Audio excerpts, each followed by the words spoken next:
Party అధ్యక్షులు శ్రీ పవన్ కళ్యాణ్ గారికి, జనసేన శాసనసభ్యులుగా మీరందరూ కూడా ప్రజల పక్షాన్ని నిలబడి పార్టీ ప్రతినిధిగా ఎన్నికైనందుకు మిమ్మల్ని కూడా మొట్టమొదటి శాసనసభ పక్ష సమావేశానికి మనందరం కూడా ఇంత గర్వంగా మంగళగిరిలో మన పార్టీ కార్యాలయంలో ప్రెసిడెంట్ గారి ఆధ్వర్యంలో ఈ విధంగా చేసుకోవడం నిజంగానే మా పూర్వజనంలో మనం చేసుకున్న ఒక గొప్ప అదృష్టంగా మనం భావించి ప్రజలకి మరింత అంకిత భావంతో, నిండు మనసుతోటి, బాధ్యతతోటి మనందరం కూడా చేయాల్సిన అనేక కార్యక్రమాల గురించి, వీటన్నిటికన్నా పార్టీతోటి చేసే ప్రయాణంలో చిత్తశుద్ధి, నిబద్ధత మన పార్టీ అధ్యక్షులు గారికి ఎల్లప్పుడూ అండగా నిలబడే విధంగా మనందరం కూడా ఆంధ్ర ప్రజలు చూసి గర్వపడే విధంగా మనం కష్టపడి పనిచేయాలని మనస్ఫూర్తిగా నేను కోరుకుంటూ, ఈరోజు శాసనసభ పక్ష నేతగా మనందరం కూడా ఎంతో గర్వంగా మన పార్టీ అధ్యక్షులు శ్రీ పవన్ కళ్యాణ్ గారిని నాయకుడిగా ఎన్నుకోవడం కోసం ఈ సమావేశం ఏర్పాటు చేయడం జరిగింది. సో ఆ తీర్మానం ముందుగా నేను చదువుతాను, దాని తర్వాత మనందరం కూడా ప్రెసిడెంట్ గారిని అభినందించి అప్పుడు కొనసాగిద్దాం. తీర్మానం: ఆంధ్రప్రదేశ్ సభకు జనసేన తరఫున ఎన్నికైన మేము జూన్ 11, 2024 సమావేశమై శ్రీ కొనిదెల పవన్ కళ్యాణ్ గారిని గర్వంగా జనసేన పార్టీ శాసనసభ పక్ష నాయకునిగా ఏకగ్రీవంగా ఎన్నుకుంటున్నాం. మీరందరూ కూడా I think you should give a rousing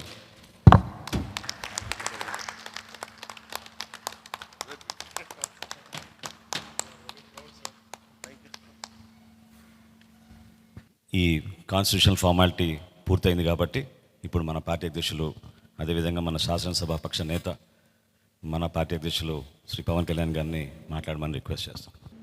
ఇప్పుడు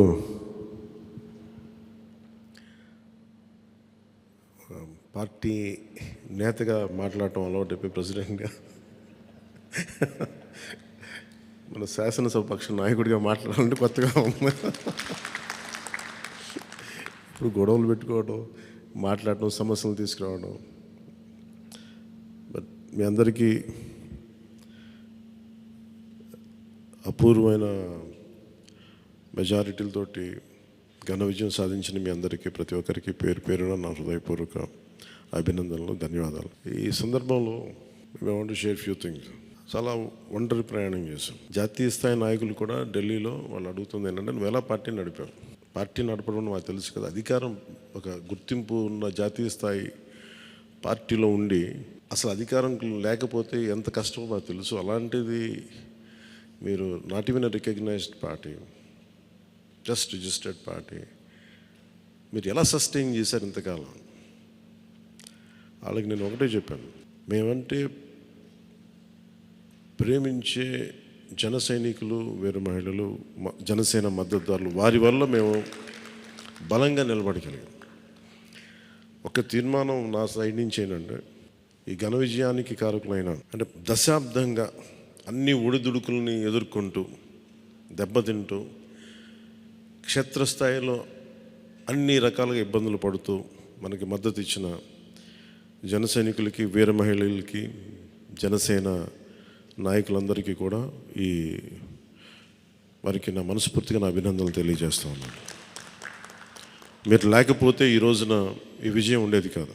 అలాగే ఈ విజయం అసలు మనం చేసిన పోరాటానికి ముగ్ధులై 2019లో తప్పు చేసాం, ఈసారి ఎట్టి పరిస్థితుల్లో మేము తప్పు చేయమని ప్రతి ఒక్కరూ ఒక 100 మందిలో కలిస్తే 100 మంది చెప్పేవాళ్ళు, ఒకళ్ళు కలిస్తే ఒకళ్ళు చెప్పేవాళ్ళు, ఏ మూలకెళ్ళి చెప్పేవాళ్ళు. ఈ రోజున మనందరికీ కూడా ఇంత భారీ మెజారిటీలు వచ్చినాయి అంటే మనల్ని నమ్మిన ప్రజలందరికీ హృదయపూర్వకంగా మన ఈ మీటింగ్ తరపు నుంచి నేను వారికి నా కృతజ్ఞతలు, అభినందనలు తెలియజేస్తున్నాను. మనకి వీ హ్యావ్ గ్రేట్ రెస్పాన్సిబిలిటీ. అంటే నేను మొన్నదాకా మాట్లాడుతున్నప్పుడు అదొక పొలిటికల్ రెటారిక్ అనిపించుకోవచ్చు, but I believed in that and I believe in it. అంటే we have to bring back accountability and politics. జవాబుదారీతనం తిరిగి రాజకీయాల్లోకి తీసుకురావాలి. గొడవ పెట్టుకునేటప్పుడు, అంటే మనోహర్ గారు మేము చాలాసార్లు మాట్లాడుకున్నప్పుడు cooperation and confrontation is a part of democracy. సహకారం, సంఘర్షణ, ఎప్పుడు సహకరించాలి, ఎప్పుడు సంఘర్షించాలి అనేది అది ఆ సమస్యలను బట్టి వాటిని బట్టి. అంతేగాని ప్రతిసారి పోయినసారి ప్రభుత్వానికి కూడా చెప్పాను, మేము చాలా కన్స్ట్రక్టివ్గా ఉంటామని వాళ్ళకి అర్థం చేసుకోలేదు నా మాట, నా డెమోక్రటిక్ స్పిరిట్ని వాళ్ళు అర్థం చేసుకోలేదు ఆ రోజున. అలాగే ఇది కక్ష సాధింపులకి సమయం కాదు. ఇది ఇంత ఘన విజయం ప్రజల నిర్మాణానికి లేదంటే వారికి అభివృద్ధికి, వారి అభ్యున్నతికి తప్ప ఇది ఒక వెండెట్ట గేమ్ కానీ లేదంటే పగా ప్రతీకారాలు తీర్చుకోవడానికి గతంలో ఇలా చేశారు కదా మనం ఇలా చేయాలి అలాంటి ఆలోచన ధోరణిని దయచేసి మనందరం దాన్ని ఎంకరేజ్ చేయకండి దయచేసి దాన్ని. అలాగే చాలా చాలా క్షేత్రస్థాయిలో ప్రతి ఒక్కరూ అందుబాటులో ఉన్నాం నాతో సహా. ఈరోజున జాతీయ స్థాయిలో మరి మనం సాధించిన మనం సాధించిన విజయాలు కూడా చెప్పుకోవాలి. చాలామంది పొలిటికల్ పార్టీ ప్రారంభించారు, మూసేశారు భారతదేశం మొత్తం మీద. ఈవెన్ ఫ్రమ్ పంజాబ్ నుంచి ఎవరు వచ్చి మాట్లాడుతున్నారు, వాళ్ళ అకాలీదళ ఫ్యాక్షన్ ఒకటి. మా నాన్నగారు స్టార్ట్ చేశారు, మేము స్టార్ట్ చేసి ఇనిషియేట్ చేసి ఆఫ్ చేసేసుకోవాల్సి వచ్చిందని. మన ఎన్నికలకి మనం సాధించింది from a registered political party నుంచి రికగ్నైజ్డ్ పొలిటికల్ పార్టీ. అండ్ రెండు, నెవర్ బిఫోర్ ఇన్ భారత్ పోటీ చేసిన అన్ని స్థానాల్లో భారీ మెజారిటీలతోటి గెలుపొందటం 100% స్ట్రైకింగ్ రేట్, 100%. అంటే మన మీద ఎంత విశ్వసనీయత ఉంది, అంటే ఎంత విశ్వాసం ఉంది ప్రజలకి, ఎంత నమ్మారు, ఇది వాళ్ళు చేసి చూపించారు. 2019లో ఎలక్షన్లు అయిపోయిన వెంటనే మేము తప్పు చేసాం, మేము నీకు నిలబడతాం అని చెప్పి అది ఈ రోజున మనకి మద్దతుగా నిలిచిన ప్రజలందరికీ కూడా ఇంకొక మారు చాలా చాలా ప్రత్యేకమైన ధన్యవాదాలు. అలాగే 2 పార్లమెంట్లు పెట్టాం. అంటే దాదాపు మీరు చూస్తే 2 పార్లమెంట్లు మనం ఇవి తీసుకుని దాదాపు ఒక 45 స్థానాల్లో మన ప్రభావితం ఉన్నట్టు ఖచ్చితంగా డైరెక్ట్గా. అలాగే మన టీడీపీ, మన ఎన్డీఏ కూటమిలో మిగతా పార్టీల విజయానికి కూడా మేము ఎంత బలంగా నిలబడ్డామో మీ అందరికీ తెలుస్తుంది. ఆ ఓట్ ట్రాన్స్ఫర్ ఎంత బాగా జరిగిందో. ఫస్ట్ టైం చాలా అవేకెండ్ ఓటింగ్ జరిగింది, చాలా రెస్పాన్సిబుల్ ఓటింగ్ జరిగింది. వీళ్ళందరూ న్యూ జనరేషన్. అసలు యువత ఎంత నమ్మారంటే అర్ధరాత్రి వాళ్ళకి 12 అయినా కానీ 11 అయినా కానీ ఆ మండుటెండలో నిలబడి మధ్యాహ్నం నుంచి వాళ్ళ క్యూలు వాళ్ళకి వంతు వచ్చే వరకు అలా నిలబడి మరి ఓట్లేసి. అంటే ఇవన్నీ చాలా చాలా బాధ్యతనిచ్చాయి. అలాగే ఈరోజు మనం మాట్లాడుకున్నప్పుడు కూడా రేపు మన పవర్ షేరింగ్ ఏంటి ఇవన్నీ కూడా మీకు తెలియజేస్తాను. ఇది మన ప్రతి ఒక్కరికి నా ఉద్దేశం మనందరం అందుబాటులో ఉండాలి. అది మీరు మనందరం కలిపి ఒక సమిష్టిగా ఒక నిర్ణయం తీసుకుందాం, ఒక కమిటీగా ఏర్పడి ఎన్ని రోజుల్లో మనం నియోజకవర్గంలో అందుబాటులో ఉండాలి. అలాగే ప్రభుత్వానికి సంబంధించి సమస్యలకు సంబంధించి ప్రజలకి ఎంతంత ఏ అవసరాలు ఉంటే మనం ఎలా అనుసంధానం చేసుకోవాలి మిగతా మన ఎన్డీఏ పార్ట్నర్స్ తోటి. అలాగే కేంద్రంలో ఇప్పుడు మనకి చాలా చోట్ల మన నియోజకవర్గాల్లో బ్రిడ్జ్ ఒక్కోసారి ఓవర్ బ్రిడ్జెస్ కానీ ఇవన్నీ కేంద్ర పరిధిలో ఉంటాయి. అవన్నీ మీరు చేయాల్సింది అంటే మన నియోజకవర్గపు సమస్యలు ప్రాధాన్యత అంటే యాజ్ పర్ ప్లీజ్ ప్రయారిటైజ్ చేసి మనం కొన్ని కేంద్రం ద్వారా జరిపించాల్సినవి ఉంటే అది చేద్దాం. అలాగే ఇది మనం దేనికోసమైతే నిలబడ్డామో మాట ఇచ్చామో వాటికి నిలబడతాం. అలాగే పాలకొండకి మనం వెళ్ళినప్పుడు అక్కడ ఏనుగులు వచ్చి పంట పొలాలు ధ్వంసం చేస్తాయి. ప్రతి చిన్న సమస్య. అలాగే irrigation projects, minor irrigation projects వీటికి చాలా తక్కువ నిధులతోటి 20-25 కోట్లతో అయిపోయే పనులు చాలా ఉన్నాయి. అండ్ మేజర్గా మన ఎలక్షన్స్లో మనం చెప్పింది విద్య, వైద్యం, ఉపాధి, సాగునీరు, తాగునీరు అండ్ లా అండ్ ఆర్డర్. ప్రజల మాన ప్రాణ ఆస్తుల సంరక్షణకి మనం చాలా చాలా జవాబుదారీతనంగా ఉండాలి. అలాగే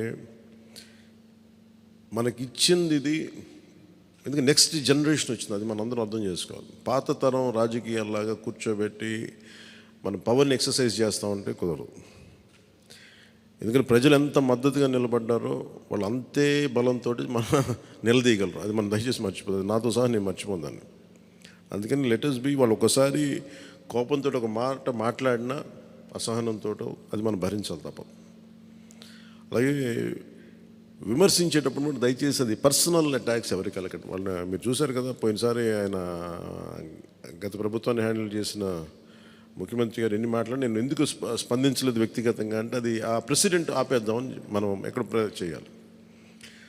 అలాగే పార్టీ ఒకటి మనందరం చేయాల్సింది ఒకటి టైమ్స్, ఒకటి పంక్చువాలిటీ, సరైన సమయానికి రావడం. మీరు కావాలంటే గంట ముందు రండి. నైట్ 1:30, 2:30 అని పడుకునేటప్పటికి. ఎందుకంటే ఇది మనం 5 సంవత్సరాల కాలాన్ని ఎంత సద్వినియోగం చేసుకోగలం దాని మీద ఆధారపడి ఉంటుంది భవిష్యత్తు. దయచేసి మనందరం నియమావళిని పాటిద్దాం.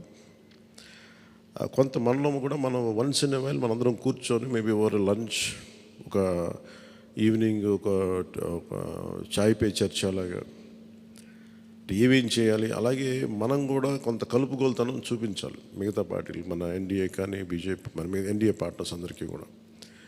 అంటే మనం ప్రత్యేకించి మనం ఎక్స్క్లూజివ్గా ఉండకుండా అందరితో మమేకం అవ్వాలి. At the same time not losing our identity. అందుకని ఇవన్నీ దృష్టిలో పెట్టుకొని ఇప్పుడు మనం ఢిల్లీలో మనం చేసినట్టుగా మన ప్రధానమంత్రి గారి పేరుని నన్ను కూడా ప్రతిపాదించినట్టుగా ఈ రోజున రాష్ట్ర ఎన్డీఏ నాయకులు మనం ఎన్నుకోవాలి. మీ అందరికీ ఇంకొక మారు ధన్యవాదాలు తెలుపుకుంటాం. Thank you. జై హింద్.